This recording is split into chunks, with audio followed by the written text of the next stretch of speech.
And we just want to welcome you. My name is Pam Johnson. I am the Reynolds Blended Learning Coach. Actually, I can't say that anymore. I just work for a couple of the schools in Reynolds. So Cane Creek Middle School, Ace Reynolds Middle High School, and Ace Reynolds High School. And Jennifer is also co-hosting. Yeah, I'm Jennifer Hand. I have Irwin High, Inca High, and North Buncombe High School. So I get to serve those 3 high schools. And we are just going to jump right in today. This is all about teachers sharing with teachers, and we've given you access to the slideshow. There's also a bit.ly at the bottom that Jennifer and I will put inside our chat, so that if you're joining us and you're not a presenter and you don't have access to this, then you can access these slides and all the resources that they are sharing.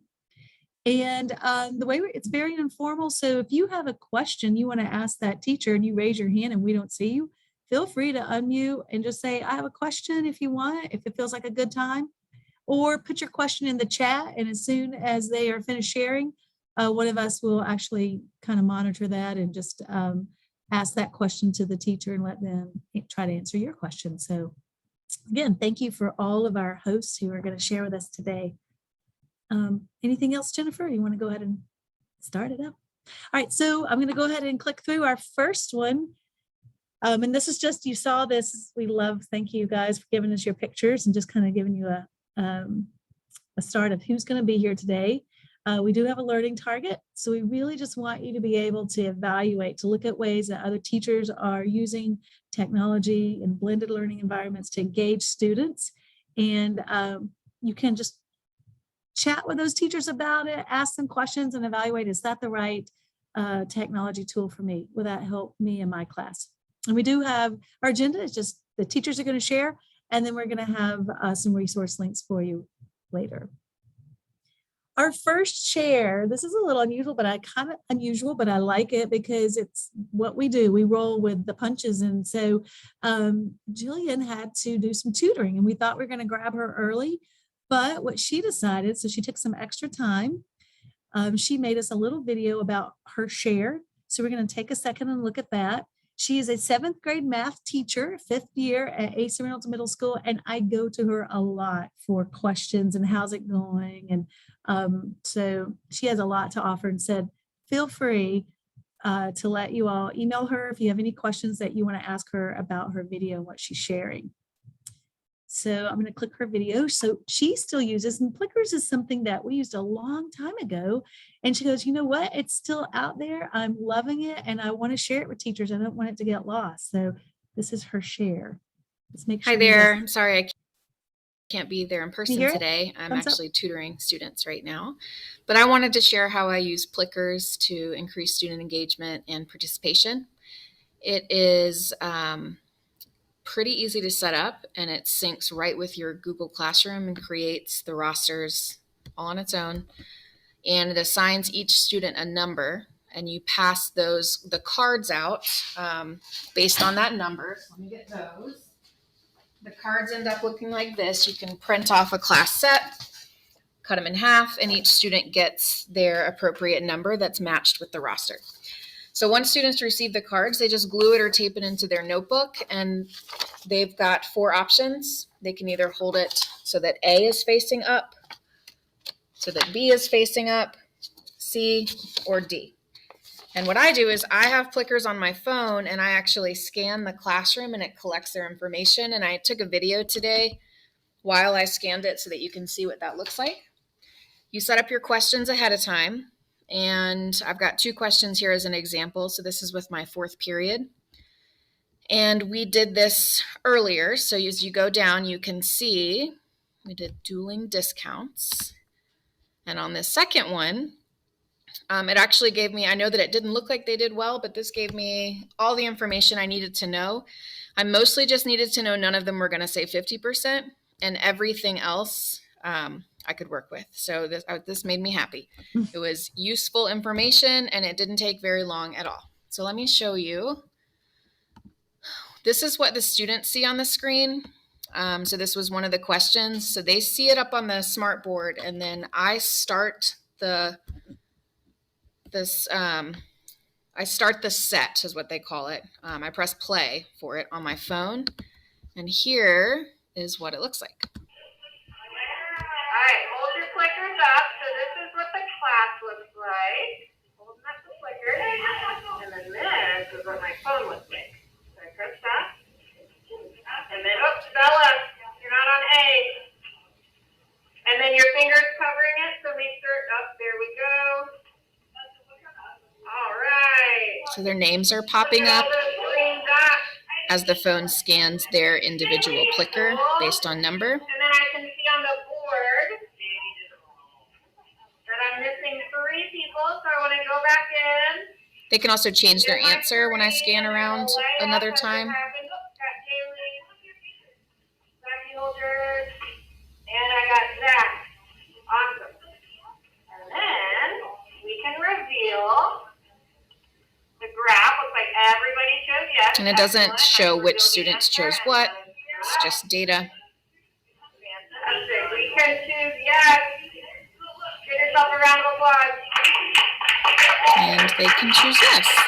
So that question was just, can the students use the Plickers correctly? I usually do a question like that when I introduce it. And you couldn't tell because the video is so grainy, but as I move around the classroom, it actually pops up with their name as it scans their card, and then a green or a red dot, because what I do is I put in the correct answer. And so I can see right away if they're getting it correct, and they can't see it. So this is really quick. It can be used and created last minute, and it's a great way to gather information for formative assessments.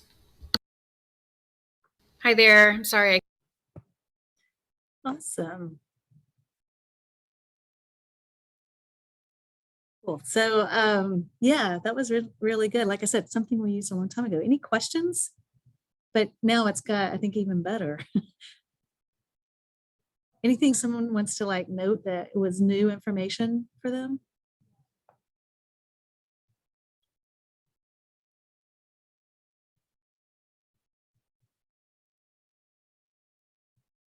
Okay.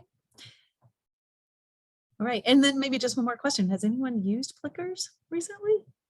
No, me either. I was so super excited to see that it's still, it looked really fun. I think I forgot how quickly, whenever you just scan, it gives you that visual image of green, green, green, or red, red, red, red, red. And so knowing, okay, that gives me a really good idea. Wow, that they got this, let's keep going or not. So quick formative assessment. I'm glad it's still around. I haven't used that in a long time, but it's really effective. So it's good. I know. Okay. Well, that was Jillian Tart Snyder. And so again, on the slides, and we'll post those slide links in the chat again. That's her email. So if you run into any issues, she said, feel free to call her if you have any other questions. All right. Next up is Shannon Fields. And Shannon, I'll introduce you, but then you can add to that, okay? He is a Spanish teacher at H. Reynolds High School, and super exciting to go watch on a learning walk. We just love it. We're always learning something new. So I appreciate you sharing with teachers today. And Shannon, I'm going to stop sharing if you want to share your screen. Is that what you would like to do? Sure. Okay, cool. Okay.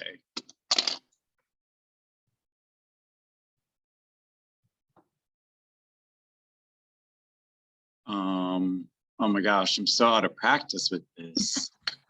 No, okay. So yeah, let's see. You cannot start screen sharing while the other participant is sharing, it says. Let's see. Can you guys see my screen? You can? Okay. So,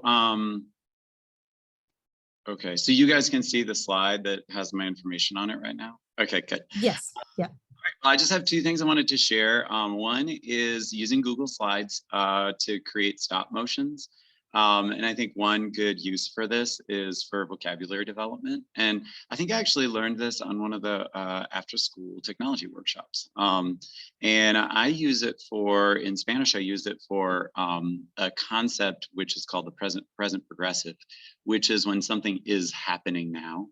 And so it's so the students choose a verb like she is running, or they are swimming, or we are, or he is eating, and then they create like a little stop motion video that shows that action happening.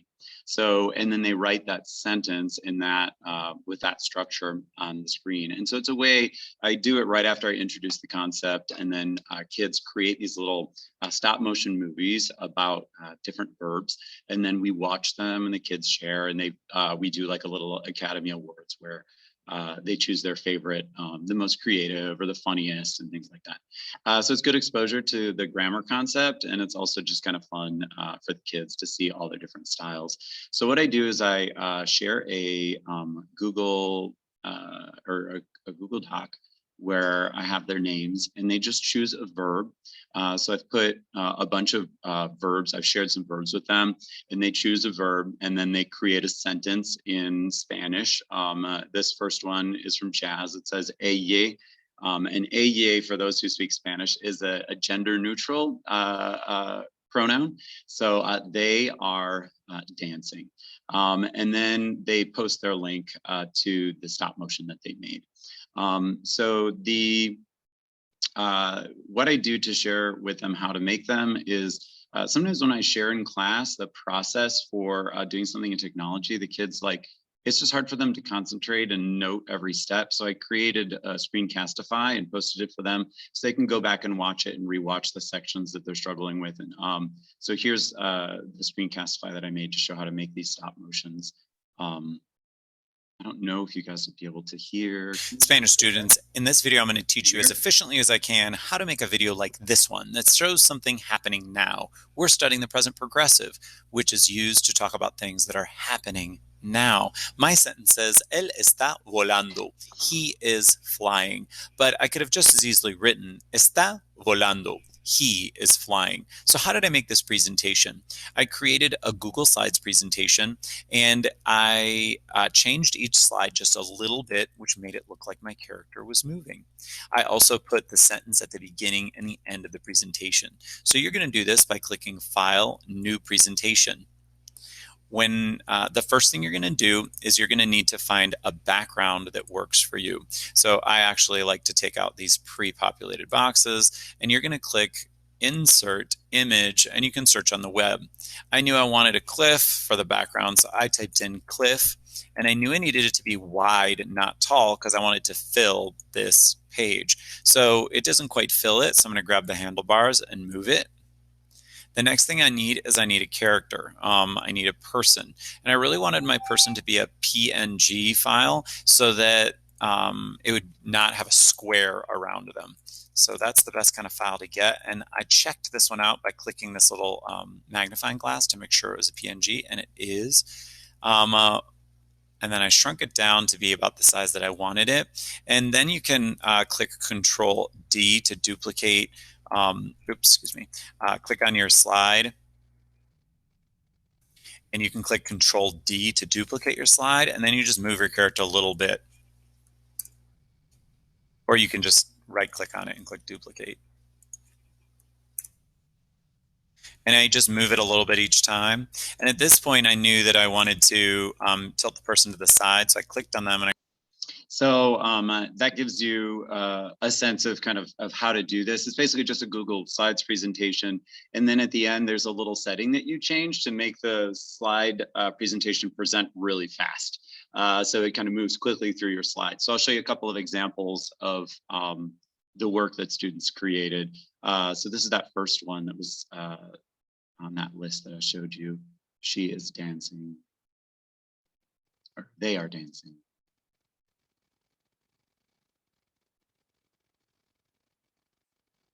Were you able to see that? Okay, good. This is, he is working.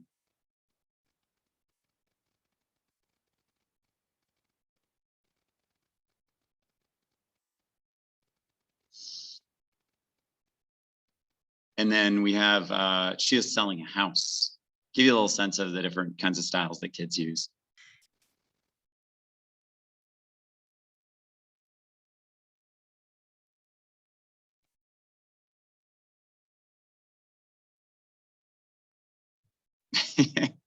Yeah, I love the thought bubble. That was funny. It was cute. And then the last one, he is looking at you.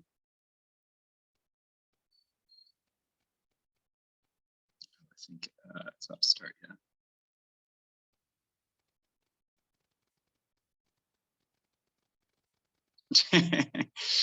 So the other thing that I wanted to quickly share was just the idea of using Adobe Spark, which is another free app that allows you to basically create little movies with voiceovers. And Google or Adobe Spark, the kids can create movies. In this case, they created movies about one another's personality traits. So in Spanish, we were studying personality traits. So they did like a little interview with one another, and they posted, and actually Pam helped me with this. I was trying to figure out how to get them to be able to share their selfies of them, or their selfies with one another. So we just created a folder in Google Classroom or in Google Docs, and shared that folder, and the kids took selfies and posted them in there so that students could use their selfies for this project. They interviewed one another about their personality characteristics and then put together a slideshow about their classmates' personality characteristics. So Adobe Spark is really, it's really easy to use. And I'm happy to share with anyone a quick overview of how to do it. But this is what an Adobe Spark might look like, or looked like in the case of this project.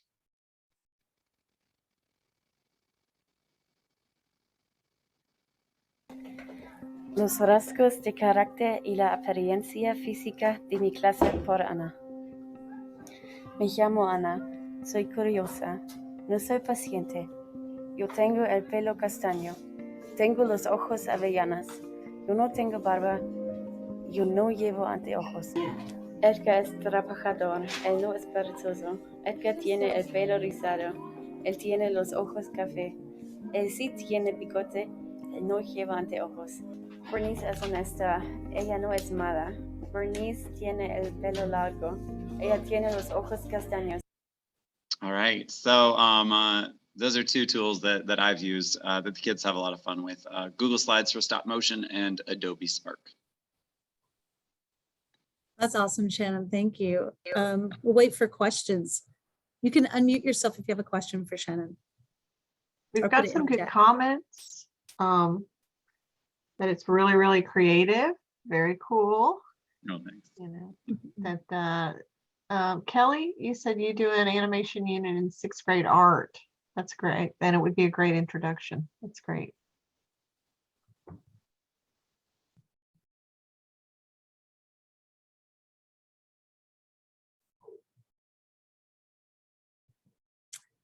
Okay. I want to give us some good wait time in case something pops up, but if you have anything else you want to say, you can feel free. If you think of it later, you could put in the chat at Shannon, and then you can type that question in too. Our next presenter is Amy Lewis. Amy? Hi, my name's Amy Lewis, and I am a special ed teacher at Irwin High School, and I teach the Extend 1 students here. Those are our lowest level intellectual students that we would have at the high school level, or you could have them at elementary level. So I was given by the county a great curriculum, and so it kind of looks like this, and then they give me some student pages. And I was struggling with finding a way that my students could actually interact with these skills, whether it's work skills or creating a recipe or vocabulary that was in a meaningful way for them. Some of them are nonverbal. Quite a few of my students are nonverbal. So I needed to have a way for them to communicate. So I started working with Miss Hand, and we worked on Lumio to create almost what's like a Google slideshow, but I can embed it with videos and games where they can be participants in the curriculum. So I'm going to share my screen with you.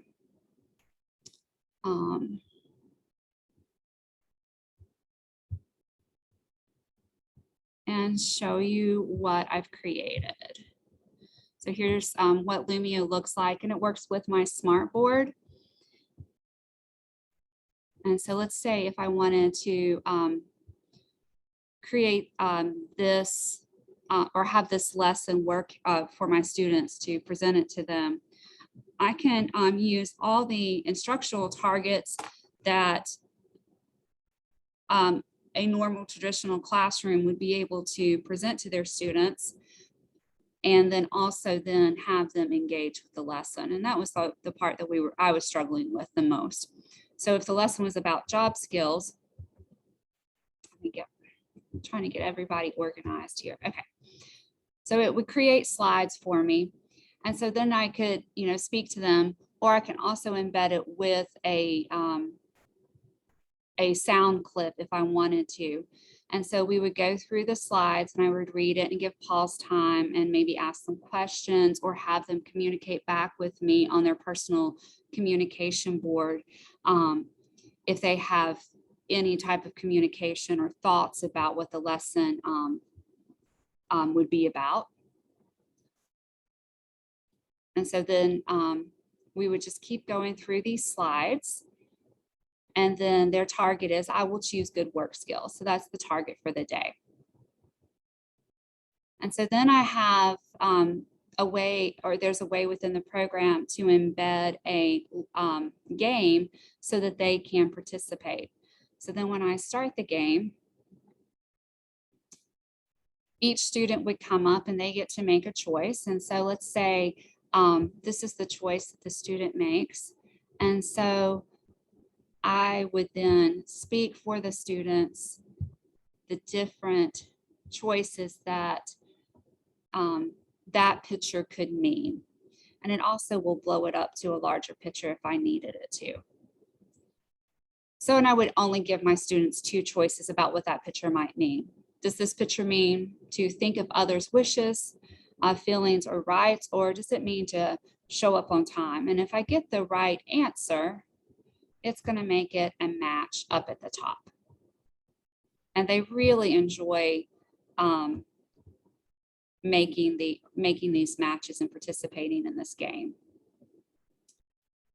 So then I can, on the next slide, I've embedded a video of students with disabilities and how, the appropriate behaviors that a student with a disability should act in the workplace. And they could watch that. And then on the next slide, I've created another game for them to play. And so they may click on it so they can see the picture better. And it says, answer the phone. So if you're in the workplace, should you answer the phone? Yes or no? And the answer should be yes. And so if I get it right, all is well, but like, let's say if I get it wrong, this one says, laugh at the coworker, laugh at the coworker. No, that's not right. We shouldn't laugh at coworkers. We should be supportive. And so that opens up conversation. They may use their personal communication device and say, no, we should not laugh at coworkers. Or they may say, yes, it's really funny when my coworker falls. So we try to attribute meaning to facial expressions or any type of words that we can get out of our students. So this has really helped in my classroom, getting my students to communicate in a very positive way, because they're up, they're moving, they're engaged with the curriculum, opposed to, what do I do with these pieces of paper? Do I just read it to them? So that's what I do. Does anyone have any questions? I would like to add something to that. She is handed, it's 1,200 pages of paper, like that she's supposed to cut out, laminate, make copies. So instead of doing that, now students go up to the board. I walked in and they were at the board and they're laughing and talking with you, communicating with each other and helping each other. It's really great. And you've done a great job, Amy. I just wanted to mention that. Thank you, Jennifer. It's all with your help. Yeah, those are excellent examples. And I think, like you said, that can be used across the board. That visual vocabulary, that's something that we actually try to encourage in all classes. So Yeah, and I have I've created ones just with our vocabulary words, and those are so funny, and it's a game based too. And so I'll have the definition, and they have to choose the three, or there'll be three symbols, and they have to choose the correct symbol that word means. And it's kind of like a Jeopardy style game, and they love playing vocabulary. So a lot of our stories that we read or are all pictorial. So you have the words and then you have the picture underneath, and they learn how to read those pictures. And so it just reinforces reading of those pictures so that they can engage with literature. I have to share this. Shannon and I wanted to know the same thing. So he said in the first game, if you got the answer wrong, did the dragon blow fire on them or what? I don't know. I don't know. Let's see. I know, it's kind of I don't funny. remember. I think So he like does. the kid, we want to know what happens. Yeah, we're gonna go see. I will also mention that this game, you can hand them out to be individual handouts so the kids can play it together, or they could play it on their own. It's great. Right. Oh. Oh yes, he gets fired. I love that. Yeah. Good question. This used to be Smart Suite online. If you guys used Smart Suite with your board at all, and now they've rebranded it as Lumio. So if you're looking for it, that's the change. But you can use this in any content area. Mm-hmm. Thank you so much, Amy. That was awesome. Thank you. Yeah. All right, our next presenter. Again, if you think of a question, you can always put it in the chat and put the @ symbol, and Amy, and her contact information is also on the slides. But our next presenter is Jamie Stowe. So Jamie, you want to introduce yourself and take it away? Hey, I'm Jamie Stowe. I'm a math teacher at North Buncombe High School. This is my 14th year teaching. I was at a middle school for 6 or 7. And I've been here for 7 or 8, something like that. I'm a math teacher. I should be able to add those numbers up, right? I use this program called ClassKick, and I think it's actually better to see it in action and use it in action to understand what's going on. So we're going to try this, and if it doesn't work, I'll back up and punt. But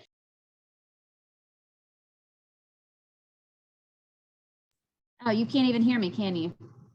You didn't hear any of that, did you? Yes, we heard you. Okay, I must have hit mute accidentally. I had put a ClassKick link in the chat. So click on that and actually see if you can get into it. This is going to be from the student side.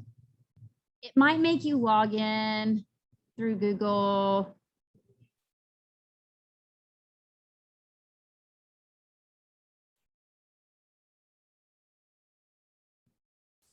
And on my end, I will be able to see if you are actually coming online or not. So I can see Tiffany Ferguson has shown up, and Jennifer and Kate and Ken. So I'm going to show you that end really quick. I'm going to share my screen if it'll let me. So you can see right here on my end, this is the teacher end of it. I can see who is active and actually what screen they're on. So Pamela, I'm going to have you jump to like slide 4. So it said I didn't have an account. Did everyone else who got in, did they create an account at some point?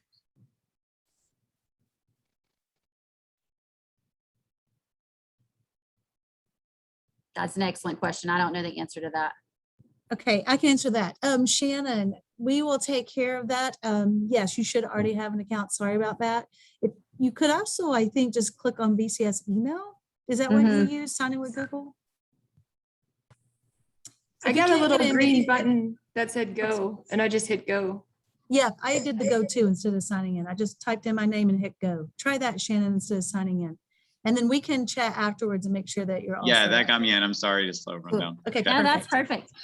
These are issues that happen with students too. So, so I can actually see right here that Tiffany Ferguson has already jumped ahead to slide 2. So as I'm presenting, I actually have 2 screens up. I have my present screen on my smart board, and then I have this screen on my regular computer. So I can see if my students are where I need them to be.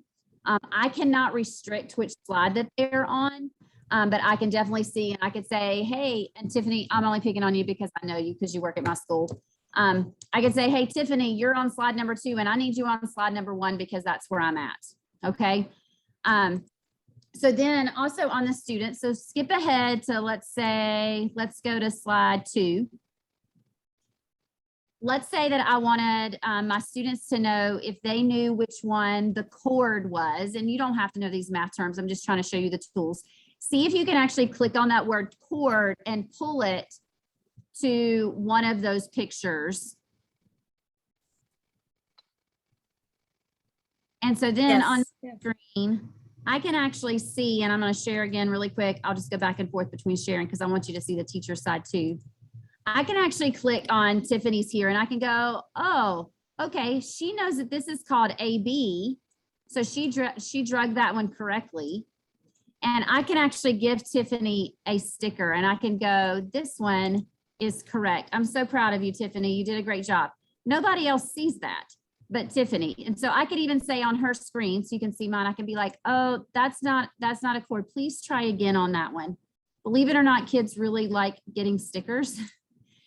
The other thing that I can do is if I see like a major mistake on my end, like everybody's missing this one, I could actually like write on your screen. So I'm just going to like draw like a heart just so you can see. So I can draw on everybody's screen. So hopefully you see a heart on your screen now.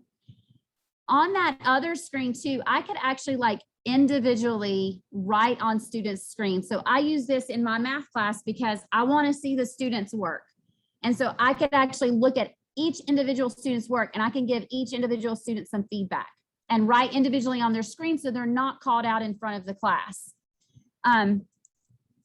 Lots of information on this one. This is a really cool tool and I won't be able to show you everything today. I can also skip ahead to slide 5. If you notice on your screen on slide 5, there's like a little green dotted box because I'm wanting my students to answer that question. So go ahead and type in just a random number into that one on slide 5 in that little green box. And I'm going to show you on my end what it looks like on my end. So I can pull up my teacher dashboard again. And this is what it looks like on my end. So I can look down through here on slide 5 very quickly and I can see, okay, nobody's got this right. Okay, so there's a problem. Like I need to go back and reteach that skill. Something's going on. Or I could see that they're all right.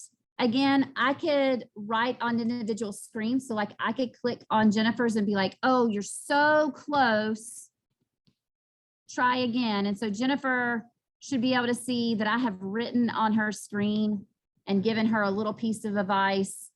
So the other cool thing about this is if you're working through a slide presentation, students can actually help each other out too. There's a raise your hand function.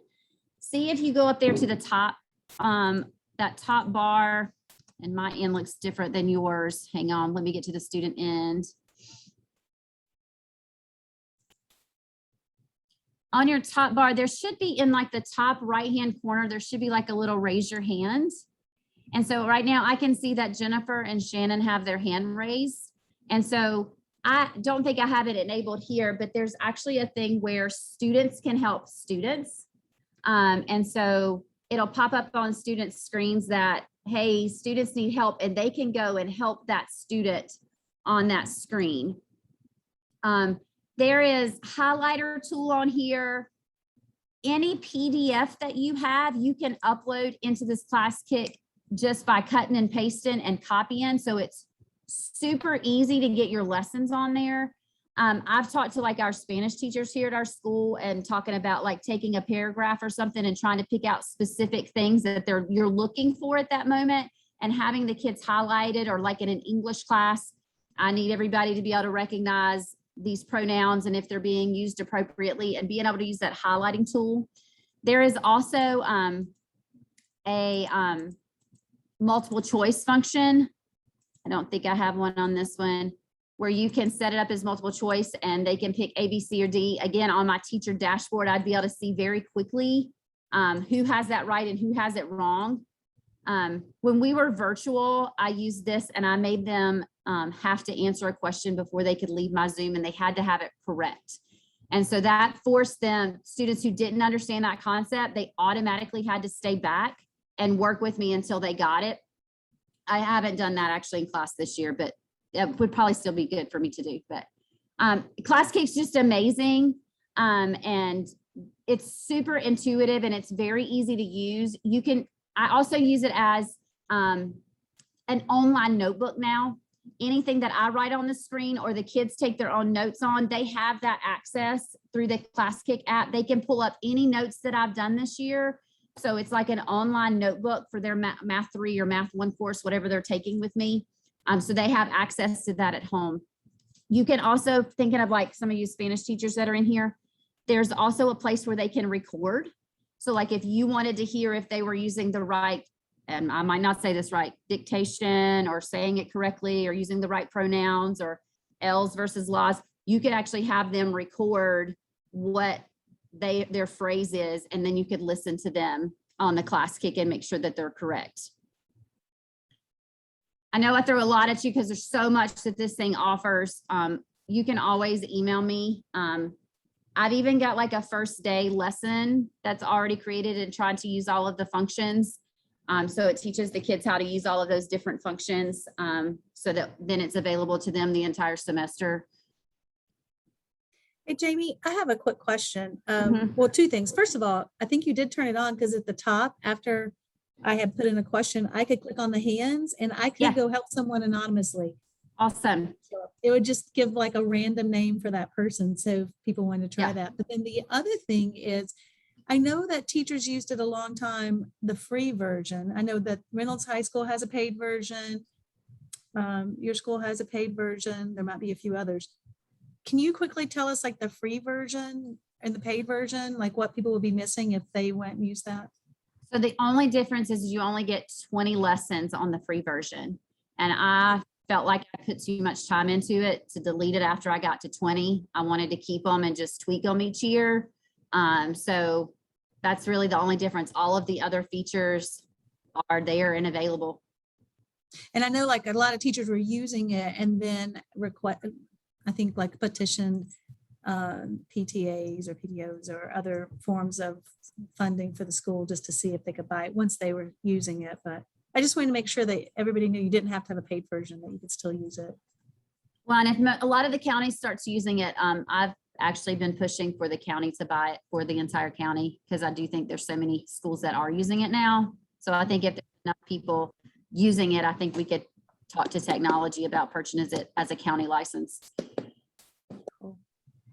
Thank you so much. Are there questions for Jamie? Thank you. That was incredible. You covered a lot in a short amount of time. Well, my students say I'm a fast talker. I tell them, tell me, hey, Stowe, you got to slow it down, girl. So are you creating a lesson for every day of the year on ClassCake, or is it certain days when you've had time to prepare lessons, or is it every day? I'm creating one every day. But the cool thing is we had put a lot of time in the math departments into making a curriculum. So a lot of them come from our already created lessons that are like PDFs, and all I have to do is cut and paste. I'm a little OCD, so I have to make mine look pretty, and that's kind of a fault of mine. Instead of just putting it on there, like I have to have the little swirly arrows and all of that, but it doesn't have to be that fancy. Literally, you could take any PDF, cut it, and put it on there, and it's ready to go. And then you just have to assign it to your students.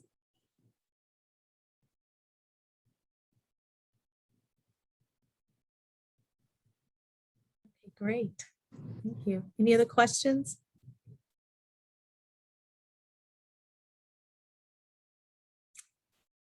Okay, Jennifer, I think you text me. We have someone not on the slides, but with a time constraint. Go ahead. And Kitty is from Inca High School, and we did distributed summarizing, and she used it in a really unique way. So she agreed to come and share what she was doing. So thanks for joining us. I know you had bus duty and all kinds of crazy stuff. So Go Yeah. ahead. Yeah. All right. Sorry, I'm late. Yeah, we had a bus breakdown, had to send another bus out. So it was kind of crazy.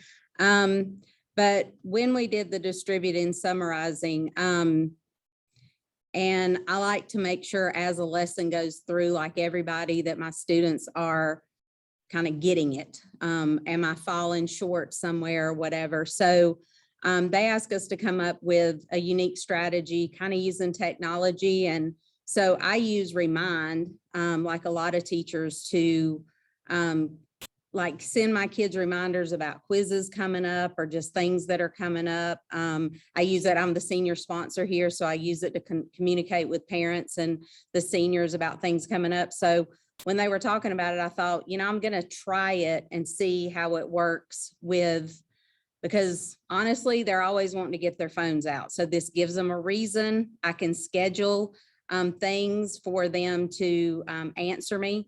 So when I'm doing my lesson plans, I schedule at certain times just questions that I want to see if they've gotten the lesson for that time. So I know when they're going to be scheduled. So if they're doing their independent work and they're all getting their phone out, I know why. And I'll either offer extra credit for some of them. It's part of the lesson, so it might be a grade, but it gives me an opportunity, and they've really enjoyed it. So let's say that we're talking about communication. I'm a business marketing teacher, so we're talking about the different types of communication. And this is a really simple question, but I'll ask them, what are 2 types of communication? And then I'll wait for them to send me, you know, verbal and nonverbal communication. Or I'll ask them to explain a concept or define a word or whatever, and they send me what they feel like the correct answer is. And the first time they were scared to get their phones out because I surprised them with it.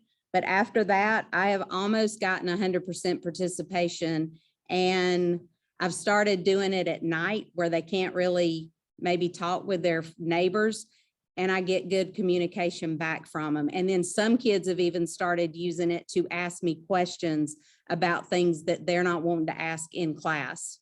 So, you know, Remind gives us an anonymous way to talk, like we don't have to exchange numbers. It's okay that I'm talking to one student at a time and things like that. So my students, being high school students, and guys, I teach a lot of boys. That's mostly what I teach.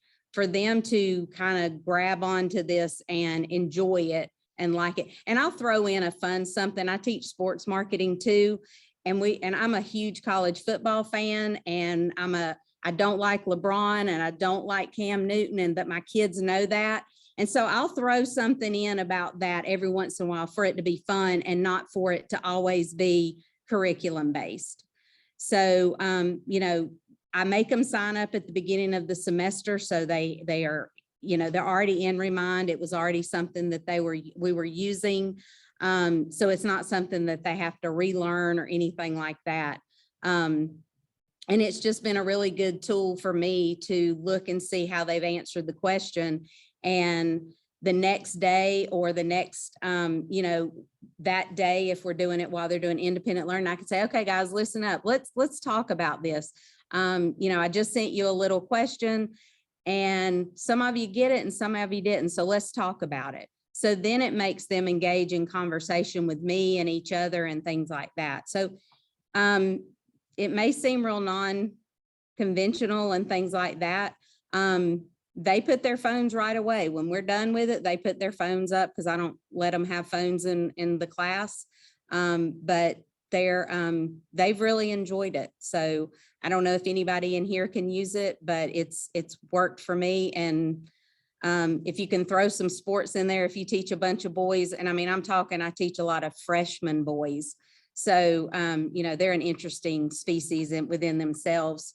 So it's been fun. It's been fun. And to have some of that interaction, even if it's not curriculum based, it's been a relationship builder when we're talking about the sports. And they give me a hard time. I'm a Georgia fan. Some of my kids are Alabama fans. We've been going back and forth with that. They know I don't like Cam Newton. I think Michael Jordan's the GOAT. So it gives us a way to talk about that. And then, but then when we are talking about curriculum, I get that feedback from them as well. So, and it's also kind of weird. They think it's odd that I'm a girl and I can talk to sports with them. So it's been a good relationship builder too. Amy, I have a question. Did you set the account up? I know in the past we had to use a personal Gmail to set it up. Is that still true? You use BCS email. Okay, cool. Yeah. Good. All right. Just want to make sure you could, and because perfect. Yeah. Excellent. Any questions? Go ahead, Jennifer. That's a great way to use Remind and get them talking. I think it's fantastic. It's been fun. Any questions? Okay, again, remember you can put them in the chat. Yeah, I think Shannon put in, he's used it for reminders, and thanks for a great way to engage the students and build relationships. It has been a great way to do that. Good. All right, our next speaker is from Ace Reynolds Middle School, Kate Whittier. Kate, if you're ready, I'll let you introduce yourself and share. Thank you. So I am Kate Whittier. I am a 6th grade science teacher, and I've taught, this is my 17th year, 10 years in Wake County in various places, but 7 years here. And I taught math for 5 years, and this is my 2nd year back in science. And I am going to talk about a combination that Team Johnson taught me that I use all the time. Can y'all see the Pear Deck slide or the Pear Deck page? So I use Pear Deck vocabulary list in combination with Gimkit. So I wanted to show you this. I have Pear Deck Power Up to, which gives you more features when you're using Pear Deck. So that's the Google extension there. So I first have my students create a vocabulary list using Flashcard Factory. You can either just put the words in, or you can put the words and definitions.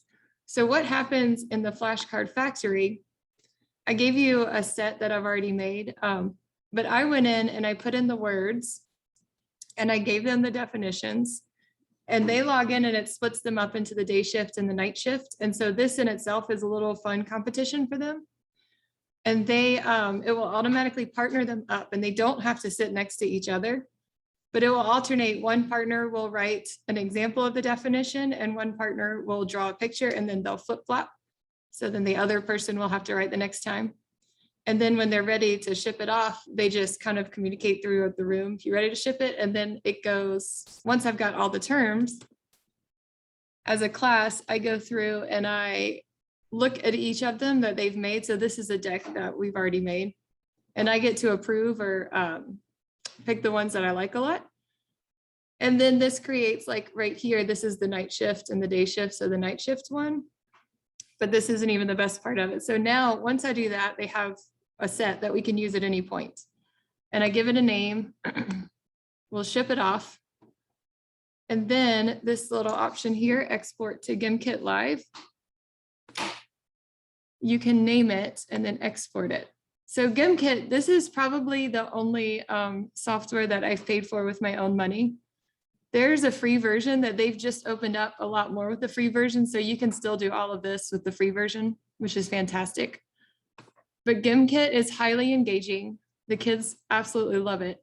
And they think that they're pulling one over on me, because when they play it, you can choose any of these games. And I just saw that there's a new one. I haven't tried this, but it's 4 people, and I don't know where they're out of, but it's 4 people that have created the software. And there's all kinds of games that you get to pick. So it's kind of endless in what you get to do. This one is like Among Us. And so they have to find the imposter.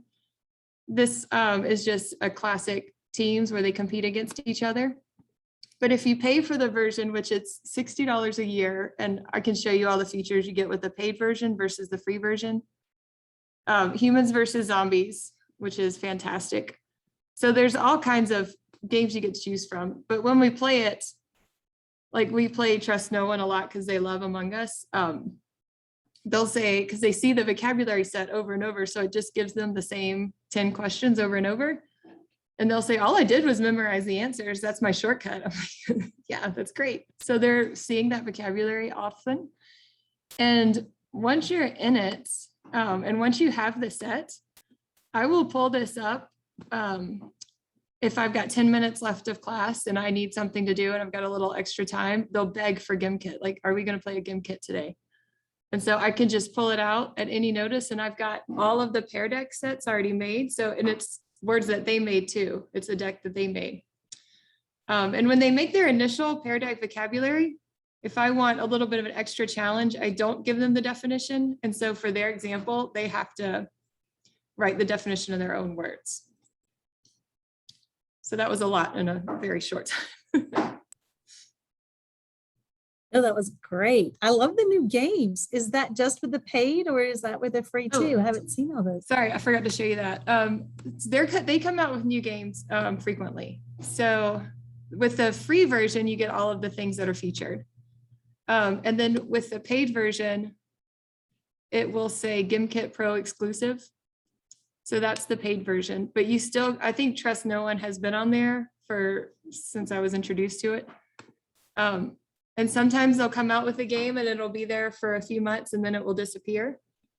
And with the free or with the paid version also, you, let's see, I don't want to continue that. But you can make kits, and it's very similar to quizzes. So you can pull kits that people made and you can piece it together, or you can make your own, you can put in your own, and multiple choice. Sorry, he's playing the game. And there are multiple choice questions. So you could use it very similar to quizzes and have the whole features of that, or you could, what I like to do it with is vocabulary. That's great. Any questions for Kate? I was going to say I use Gimkit too, and you can import straight from Quizlet. So you just copy a set right into Gimkit. And the new one, Fishtopia, the kids don't like it all. Okay, good to know. Yeah. I just saw it when I pulled it up today. Yeah, they love Trust No One though. It is like, it's just everyone's hooting and hollering.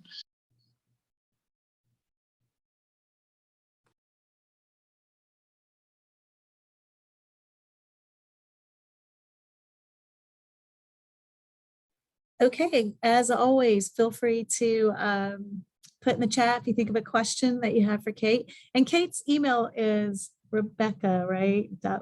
Everybody would, I was like, what? I know a Rebecca. And they're like, no, it's Kate. So anyway, so it's Rebecca.Whittier, but it's Kate if you see her. So email her if you have some questions. And that was an excellent share. Thank you. All right, I think it's our last share, last presenter. So Tiffany Ferguson, if you want to unmute and introduce yourself, and Sure. Did I say it right? Oh yeah, you're good. It's okay, Tiffany sorry, Ferguson. Yeah. I'm Tiffany Ferguson. I work here at North Buckham High School with Miss Jamie Stowe, who was presenting earlier, representing here. So I've been here 9 years. This is the only place I've ever taught. So this is home. This is where I've been forever.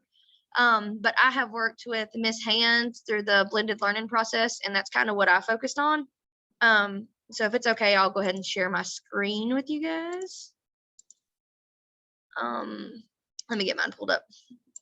Okay, so with the blended learning that we kind of worked on and went through, I started out by assigning my kids groups, and I'm sure you guys have all probably used it, but we used Flippity. It was used at the little conference we went to. So I really loved this because you put all your kids' names in, and this is automatically set up. So you hit generate. When you hit generate, if you want to select a kid to ask a question, you can spin the wheel.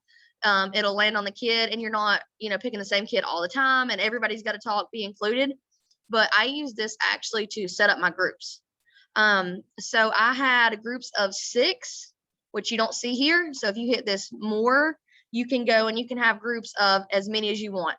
Or if you want to do teams, like a lot of times we'll play games in here and we do teams. So for the first lesson I did 5 teams. So you can see it'll pop them up.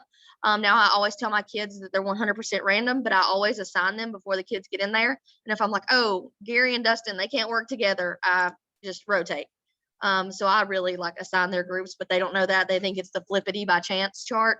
That's what we all call it. So set my groups up with that. And then I use Google Classroom, where my kids have a link to their blended learning assignment, which all they got to do is literally click on. When they click on this, it pulls up their assignment. So the way I set this up was we had 5 sessions. Session 1 was the Renaissance. Session 2 was the Reformation. Session 3, Scientific Revolution. 5 was the Enlightenment, or 4 was the Enlightenment. And then section 5 was a discussion with me. And it was a really small discussion with me and about 4 students. And I would talk with my kids and I would give them a little bit to do, and then I would kind of mosey around the room and check on everybody else. But ultimately what students had to do is, like, when they were in the Renaissance section, they sat together, and they had 2 required assignments. So the first one was required and the last assignment was required. And then in between, they had 4 options where they had to complete 2 of the options that they got to pick. So I gave a brief overview, like option was a Renaissance video. So if you were, that audio visual learner, you could watch the video. The second one was like a Renaissance PowerPoint that you could go through. And a lot of them had questions throughout the PowerPoints, an art gallery that you could walk through. And then an article, if you're a person who likes to just read and, have that, there was access to an article. And I can show you some of those if you guys want to see, but they're just resources that I have and I have used. So for example, like if you wanted to do the Renaissance PowerPoint, you would click on the link. And this one, the PowerPoint, it's going to automatically load, and kids can kind of scroll at their own pace, and they can see,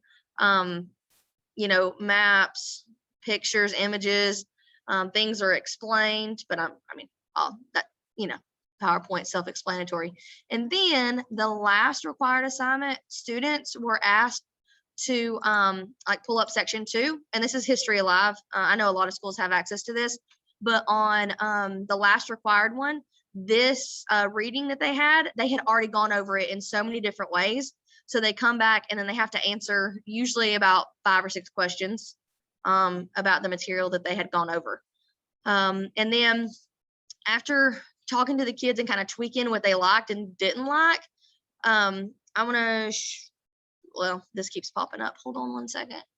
So on the discussion group where the kids had just me as their leader in the group, where they weren't making all their choices, I kind of led everything they did. That was the section with the discussion. I went over a slideshow with them, and the slideshow looks like this. And again, this one is History Alive, but we went over a learning target, which they all got to hear from me directly. And then we evaluated an image together, and then they had to answer some questions. You had to, what does it mean to Google something? How does that compare to the Renaissance Reformation, the printing revolution? And then we did some vocab words together, and then I would kind of mosey around while they did other stuff. And then the kids told me, and we tweaked it from here. The kids told me they absolutely hated not having direct access to me because I was with one group the majority of the rotation. So kind of tweaked stuff a little bit. And as I tweaked stuff, this one was the last one that I have used, most current blended learning that I have used, but kids were overwhelmed. It was almost a little bit too much. So I narrowed down their options. Instead of giving them 4 options because it was too much, they were like, I don't know which one I want to do. I gave them 3 options and told them they had to complete 2 of the 3. So it kind of narrowed everything down.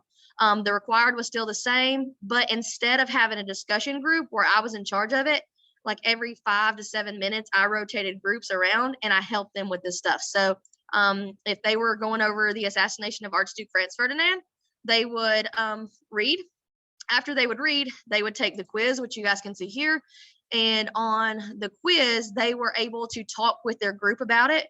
And when they were done, they went back into History Alive and they answered questions that were specific to their notebook. And their notebook, literally, all you have to do is hit My Notes. When you hit My Notes, it pulls up their entire notebook where everything that they have taken notes on is virtual. So that is what I focused on.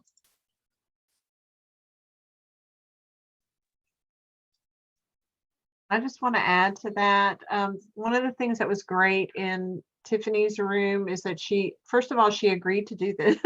So thank you, because she's really testing some things out for us and what blended learning looks like in the classroom. but she was willing to adapt. I mean, the first day she was like, oh, I think we'll do this. This isn't working. So she was immediately willing to adapt and then talk to her students and adapt for what's best for them. So it was really great. And the kids were engaged. They were completely engaged all the way around, every group. So it was because they had some choice. So you did a great job with that, Tiffany. It was great. That was great. And if there are any other questions, I'm going to just share my screen, but feel free to unmute yourself and ask Tiffany if you have a question about what she shared.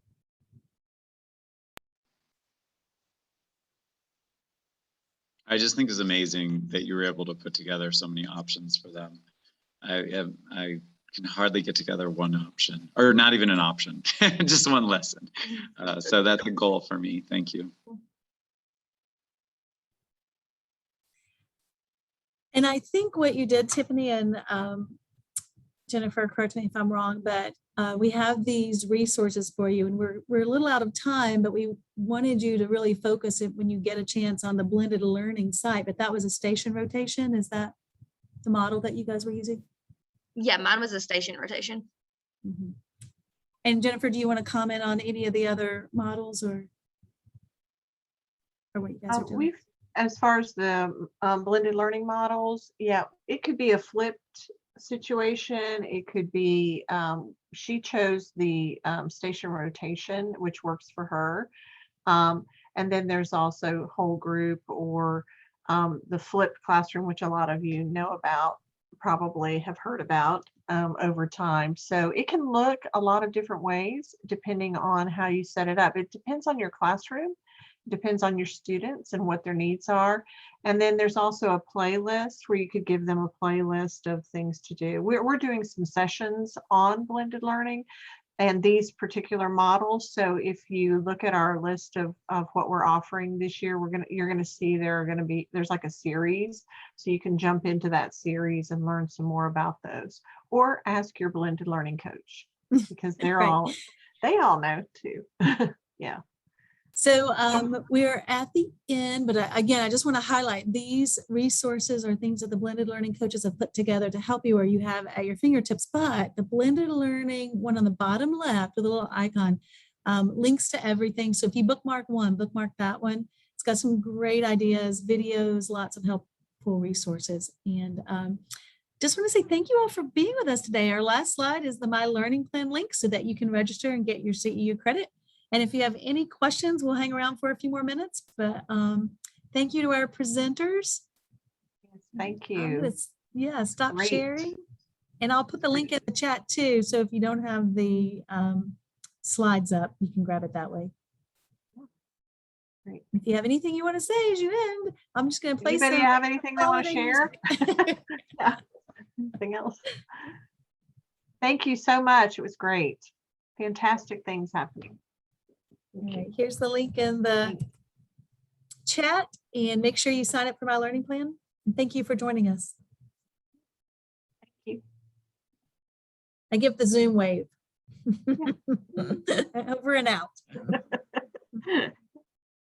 And I'll stop recording. So if you want to say something silly, you're welcome to.